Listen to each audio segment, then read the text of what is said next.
Can you talk a little bit more about the body language and things that you're talking about, the awareness, maybe some things that you've noticed or looked for? Yeah. I mean, it can be anything from twitching, jerkiness. It's whether somebody's nervous, when talking, or whether they're frustrated, they're getting agitated.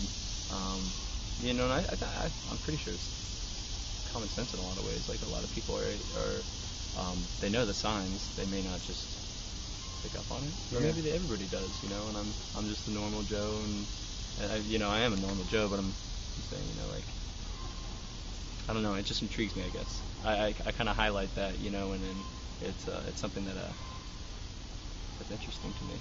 That's one of the fun things about the interviews, is seeing different people, because I'm basically just doing face shots, but just with the face, there's a lot that goes on, and so I'm watching myself for the first time too, and I'm now at the point where I'm starting to notice, just in conversation with people, I'll do something, I'll be like, oh, I did that on the video that one time, and it's kind of it's a bizarre kind of experience to have happen.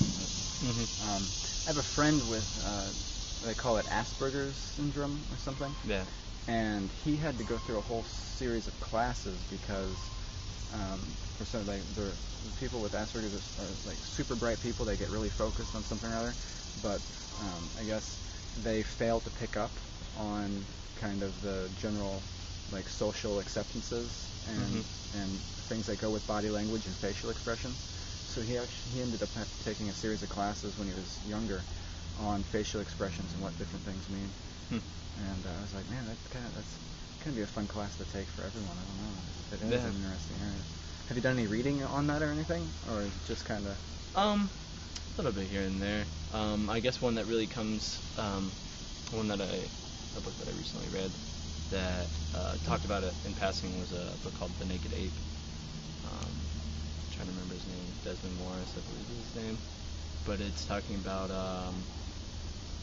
it's relating us, of course, to primates, and the evolution of man, and how the stage was set up for that to even happen, going from forest dwellers to nomadic hunter-gatherers, so on and so forth.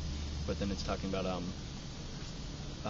the interaction of the naked ape, us, and how it relates to primates still. There's do you want to keep explaining, or? Yeah, okay. Well, it's with the smile, it was and it's gonna be hard for me to relate it exactly, delineate it, but when we're babies, it's talking about how the baby, it's crying is the first thing that's instinctual. That's the first thing they do, is they cry, and then what follows next is the smile, and that's because it's kind of based out of fear. They have to find a way to have the mother stick around to keep the mother's attention, to help create that bond, mother and child.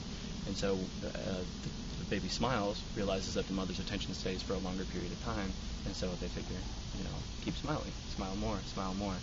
And then so stemming from that, as we grow up, you realize that, interactions with other people, that's, it's in a sense, and, I kind of agree with it, of course, this is verbatim out of the book,